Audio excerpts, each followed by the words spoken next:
पूजनीय माता और बंधुओं, अब एक भजन होगा और भजन के साथ साथ सभी भाई बहन अपने अपने इष्ट को याद करेंगे, ध्यान करेंगे उनका। हमारा रास्ता ध्यान योग, ध्यान योग का है और ध्यान को कैसे अपनी ज़िंदगी में जोड़ते हैं ये जानना बहुत ज़रूरी है। कैसे जुड़ेंगे, कैसे बढ़ेंगे इस रास्ते के अंदर, कैसे अपने जीवन को सफल बनाएंगे, बहुत ज़रूरी है जानना। सबसे बड़ी बात यह है कि हमारा देश जो है आध्यात्मिक देश है और हमारे देश में 99% लोग ऐसे हैं जो परमात्मा को मानते हैं और अपने किसी न किसी ढंग से परमात्मा का पूजा करते हैं। तरीके अलग अलग हैं, 33 करोड़ देवी देवता हैं और हर 20 किलोमीटर पर भाषा बदल जाती है और परमात्मा का स्वरूप बदल जाता है।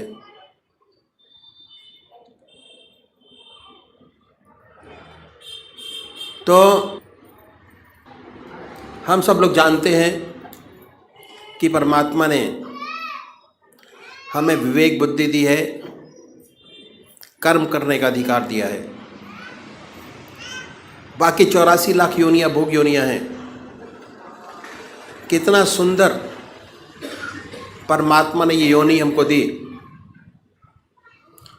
परमात्मा की साया जब से पैदा हुए तब से हमारे साथ है और जब हम इस जहान को छोड़ के जाएंगे तब भी हमारे साथ है।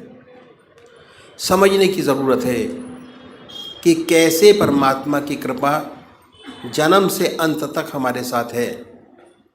ये मनुष्य जीवन के अंदर ही समझा जा सकता है और कोई योनि ऐसी नहीं है जो समझा सकती हो। परमात्मा ने बड़ी असीम दया कृपा कर हमको मनुष्य योनि प्रदान की। सबसे बड़ी देन।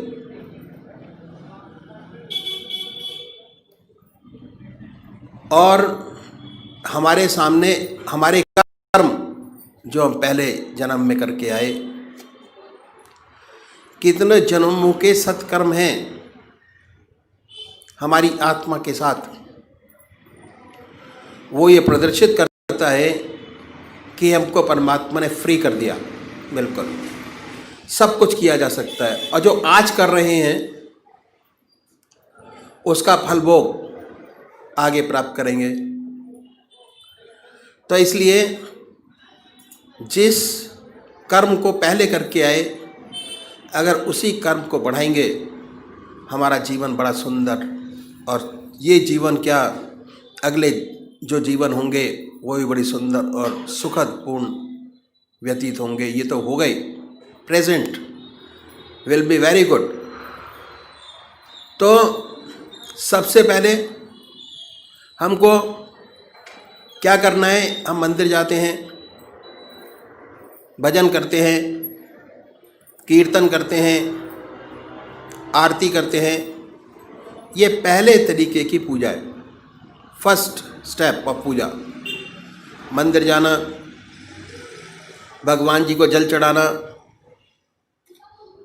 और भगवान जी को नहलाना, उनके कपड़े बनाना, भक्ति भाव, फर्स्ट टाइम पूजा पहली। इसका फ़ायदा बहुत ज़बरदस्त है, पर यह शारीरिक पूजा है। मन अपने काम में लगा रहता है और शरीर मंदिर जाते हुए आते हुए और उस समय भी स्थिर नहीं हो पाता। दूसरा तरीका है ध्यान योग, आनंद योग, सहज योग, मानसिक पूजा, मन से। उसमें शरीर तो इन्वॉल्व होता ही है, साथ साथ मन के अंदर ये धारणा रहती है कि हमारा इष्ट हमारे सामने विद्यमान है, और कंसंट्रेशन हमारा जो पहली पूजा है उससे थोड़ा अधिक बनना शुरू हो जाता है। हमारा रास्ता ध्यान योग का दूसरे नंबर का तरीका है, जिसमें मन और शरीर दोनों साथ साथ इन्वॉल्व होते हैं और कंसंट्रेशन हमारा बहुत सुंदर और अच्छा बनता चला जाता है अपने इष्ट के चरणों में। तो सबसे पहली बात कि हमको एक इष्ट का चुनाव करना है। सबसे पहला काम जो साधक है, सबसे बड़ा उसका काम एक इष्ट का चुनाव करना, और वो भी जो आपकी आत्मा को सबसे प्यारा और सुंदर लगता है उसको चुने। कोई वे राम को मानते हैं, कोई कृष्ण को मानते हैं, कोई देवी को मानते हैं, कोई हनुमान जी को मानते हैं। जो जिसका इष्ट है, 33 करोड़ देवी देवता में अपने इष्ट को चुन लीजिए, जो आपकी आत्मा को सबसे प्यारा लगता है। 2 बत्ती अगरबत्ती जलाएं, बड़े प्यार से बैठिए सुखासन से। वो भी निश्चित कीजिए कि कौन सा आसन सब आपके मन को सबसे सुखदायी लगता है, जिसमें सबसे ज़्यादा सुख हो, उस आसन पर बैठें। उसके बाद धूप बत्ती अगरबत्ती जलाएं, धूप दीप करें, वातावरण शुद्ध करें, मन प्रसन्न हो। उसके बाद बड़े प्यार से बैठिए। अगर कोई भजन आपको आता है तो गाइए, नहीं आता तो भावना बनाएं। उसके बाद ये महसूस करें कि जो हमारा परमात्मा है, जिसमें परमात्मा की सबसे ऊंची भावना डाली हुई है, जो आपकी आत्मा को सबसे प्यारा लगता है, उसको ये महसूस करें कि वो हमारे सामने विद्यमान है, आपके सामने सह शरीर बैठा हुआ है। अब वो फोटो में नहीं है, मूर्त में नहीं है, सह शरीर हमारे सामने मौजूद है। ख्याल से उस पवित्र मूर्त को अपने सामने बनाएं और ये ख्याल करें, बड़ी बड़ी आंखें हैं, गोल चेहरा है, जटाएं हैं, सर्पों की माला है। आपका इष्ट जो आपके आंखों के सामने हमेशा आता है, उसको अपने सामने बनाइए, उस पर अपने मन को कंसंट्रेट करिए, उसी को देखिए। ना कोई और शक्ल बने, ना कोई और विचार आपके सामने आए, पर जैसे ही आप ये प्रोसेस शुरू करेंगे, ऐसे ऐसे विचार आपके सामने आएंगे जो आपने जिंदगी में कभी सोचा नहीं होंगे। उन विचारों को हटाएं, फिर अपने इष्ट की याद में लगिए। फिर अपने विचार को हटाएं, अपने इष्ट की याद में लगिए। अगर आज ये ध्यान करते हुए, अपने इष्ट की मूर्त बनाते हुए, दिल की हर धड़कन से अपने इष्ट का नाम लेते हुए अगर 100 विचार 1 मिनट में आते हैं, तो कुछ समय बाद अगर यही प्रैक्टिस आपने जारी रखी, उन विचारों में कमी आएगी। और उसके बाद एक दिन ऐसा आएगा कि आप बैठे होंगे और आपका इष्ट सामने होगा, ना कोई विचार होगा ना ख्याल। उसमें ऐसे तल्लीन होंगे, ऐसे खोए होंगे, कितनी मन को शांति मिलेगी। जितना मन पर भार होगा वो हल्का होगा, और ऐसी ऐसी समस्याएं हल होंगी जो जिंदगी में आपने सोचे नहीं होंगे कि ये भी हल होंगी। बहुत सुंदर समा होगा, बहुत मन खुश होगा। मन खुश, आत्मा खुश, प्रसन्नता ही प्रसन्नता है। समाज खुश, दूसरे वो भाई हैं, जो निराकार भगवान के उपासक हैं, ओम, अल्लाह, वाहिगुरु, वो नाम को चुने, बड़े प्यार से बैठिए और ये सुखासन से और ये ध्यान कीजिए कि हमारे मन से ओम नाम निकल रहा है, या जो नाम आपने चुना है वो निकलता है और वाइब्रेट करता है पूरे शरीर के अंदर। उसके वाइब्रेशंस को महसूस करें, उसकी प्रेजेंस को महसूस करें और उसके आनंद से आनंदित होइए। ये पूरा रास्ता ध्यान योग का आनंद ही आनंद का है। बस थोड़ा समझने की ज़रूरत है। जैसे जैसे चीज़ें आपको समझ आती चली जाएंगी, वैसे आपका मन, हमारे शरीर के अंदर आनंद, चैतन्यता, खुशी हमारे मन के अंदर ही, हमारी आत्मा में है। जैसे जैसे उसकी पहचान होती चली जाएगी, उसके नज़दीक होते चले जाएंगे, आप आनंदित रहेंगे और सुंदर काम होगा, समाज की बेहतरी होगी और बड़ी सुंदर अवस्था आपकी होगी। तो अभी एक भजन होगा और भजन के साथ साथ सभी भाई बहन अपने अपने इष्ट का ध्यान करेंगे। टूटे ना प्रीत तिहारी तिहारी, टूटे ना प्रीत तिहारी, जब से तुमने नेह लगाया, जब से तुमने नेह लगाया, मन ने अपना आप भुलाया। तन में मन में इन सांसों में, तन में मन में इन सांसों में, तू ही कृष्ण मुरारी मुरारी, टूटे ना प्रीत तिहारी। मेरे मन मंदिर में आना, मेरे मन मंदिर में आना, आके नाथ फिर नहीं जाना।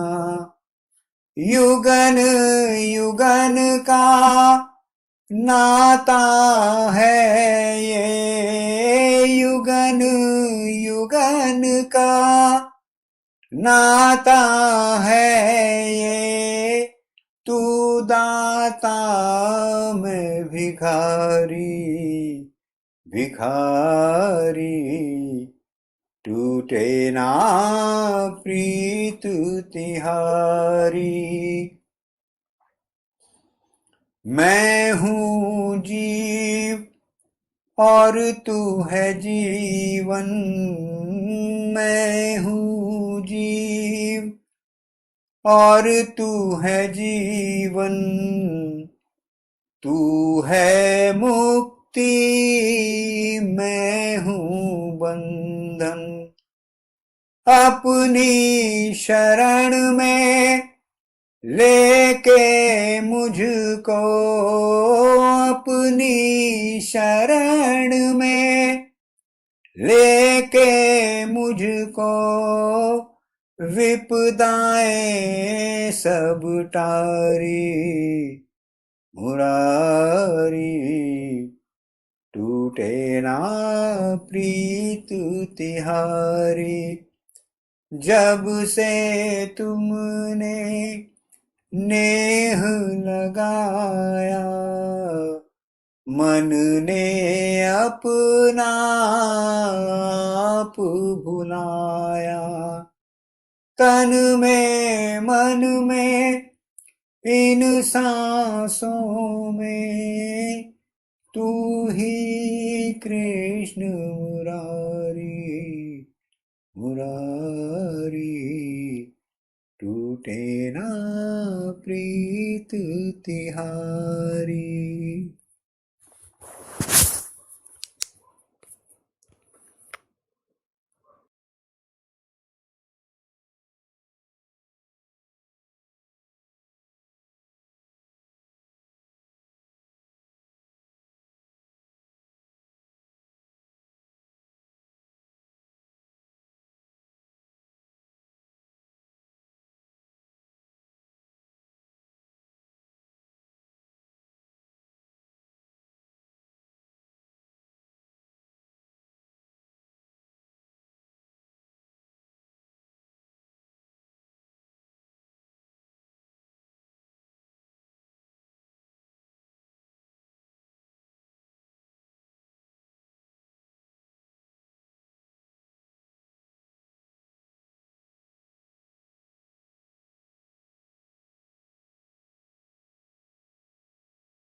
ही जोग जोगी जेहि लागी, कोह मोह ममता मद त्यागी,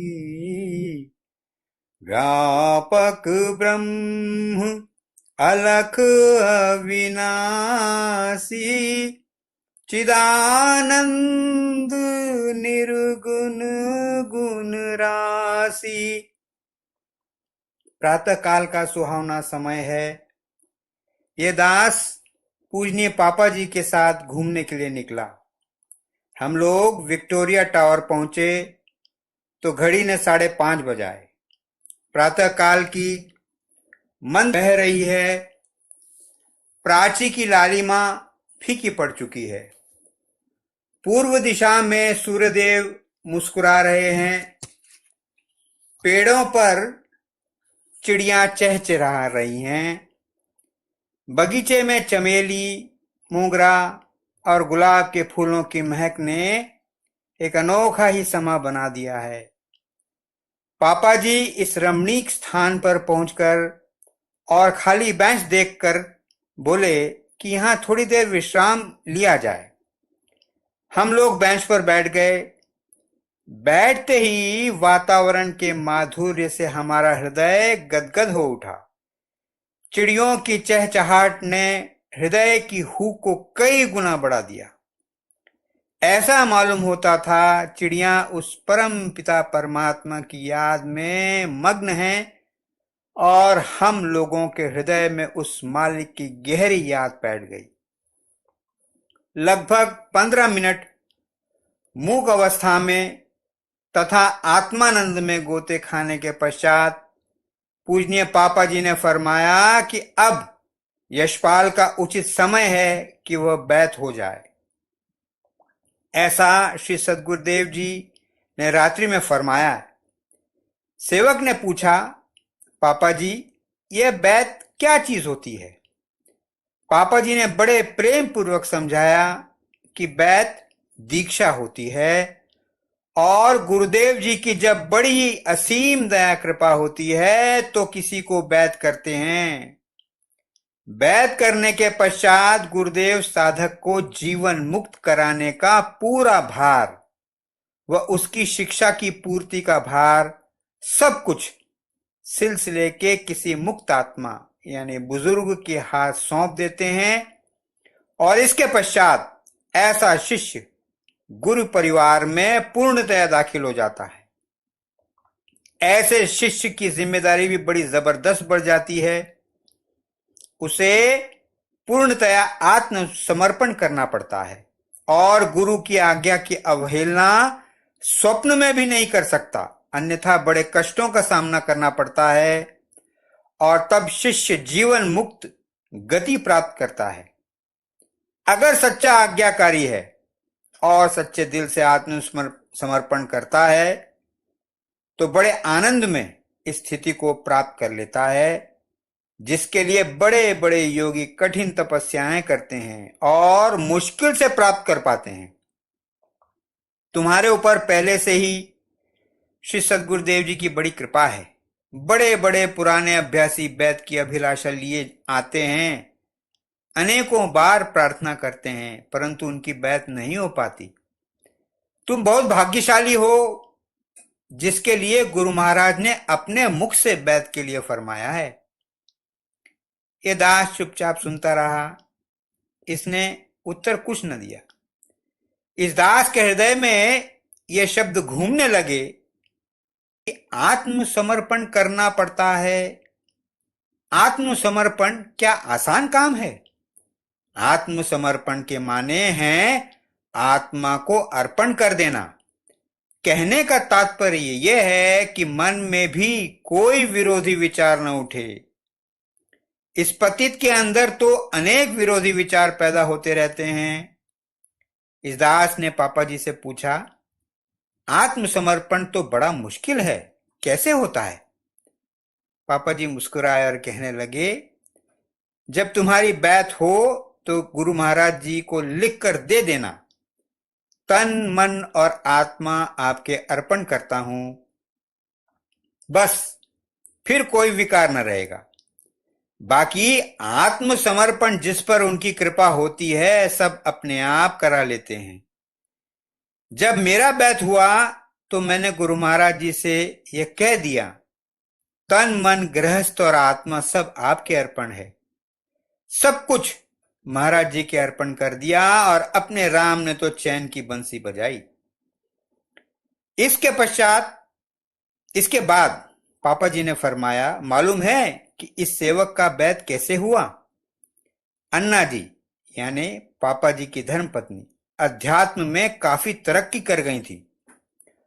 उन पर परम संत महात्मा रघुवर दयाल जी तथा श्री सद्गुरुदेव जी की बड़ी कृपा थी और मैं बड़ा खिलाड़ी था। मन आया पूजा में बैठा, नहीं आया तो नहीं बैठा। एक रोज मैं कानपुर चाचा जी परम संत महात्मा रघुवर दयाल जी के पास गया। उन्होंने कहा, अरे पंडित, तुम्हारी वजह से तुम्हारी धर्मपत्नी की तरक्की रुकी पड़ी है। अब वह समय आ गया है कि तुम कुछ करो। पापा जी ने उत्तर दिया, सुनो चच्चा, पापा को करना धरना कुछ नहीं, करना धरना आपको है या बड़े भैया को। जो मर्जी हो आप करो या करवा लो। अन्ना जी की तरक्की रुकी पड़ी है सो इसका दोष मेरे ऊपर कुछ नहीं। जो कुछ करवाना हो आप करवा लो। चच्चा जी ने मुस्कुराकर उत्तर दिया, पंडित तुम बड़े टेढ़े हो, बहुत टेढ़े हो, अपने आप कुछ भी नहीं करना चाहते। लाओ तुम्हें एक तरकीब बताता हूं, तुम्हारा दोनों का कल्याण हो जाएगा। बड़े यानी परम संत ब्रजमोहन लाल जी को पकड़ लो और उनसे तुम बैत ले लो, सब ठीक हो जाएगा। पापा जी बोले कि बहुत अच्छा महाराज, और अगले दिन अन्न पानी सब छोड़ दिया। प्रातःकाल चाय आई। चच्चा जी महाराज ने कहा, चाय पियो पापा। पापा जी ने उत्तर दिया, आज तो मैंने व्रत रखा है, जब बड़े भैया बैत कर लेंगे तब खाऊंगा। चाचा जी महाराज ने कहा कि पूछ तो लेते, व्रत बाद में रखते। पापा जी ने उत्तर दिया कि आपकी आज्ञा हो चुकी है, अब आप जाने और बड़े भैया जाने। चाचा जी महाराज बोले, अरे भाई, बड़े से कह तो दो कि तुमने व्रत रखा हुआ है। पापा जी ने उत्तर दिया कि वह आप जाने, चाहे आप बैत करो या बड़े बैत करें, पापा को बैत होना है, जिससे अन्ना जी का रास्ता खुल जाए। चच्चा जी महाराज चुप हो गए। पापा जी ने दिन भर निर्जल व्रत रखा। सायंकाल को जब बड़े भैया यानी श्री सद्गुरुदेव दफ्तर से वापस आए और भोजन वगैरह कर चुके, तब चच्चा जी महाराज ने उनसे फरमाया, बड़े, यह पापा सुबह से निर्जल व्रत रखे हैं। बड़े भैया जी ने कहा, पापा जी को क्या हो गया जो भोजन नहीं किया?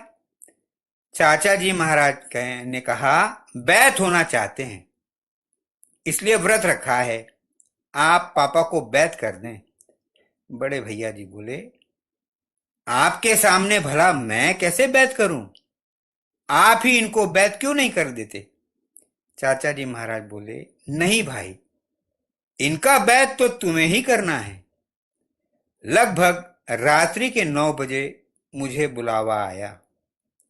मैंने बैत के बाद अन्ना जी सत्यव्रत सबको खड़ा कर दिया और महाराज जी को कह दिया, ये परिवार सब आपका है, इस दुनिया में मेरा कुछ नहीं है। हमारी बैत तो इस प्रकार हुई। दास ने पूछा, अन्ना जी की तरक्की आपकी वजह से कैसे रुक गई?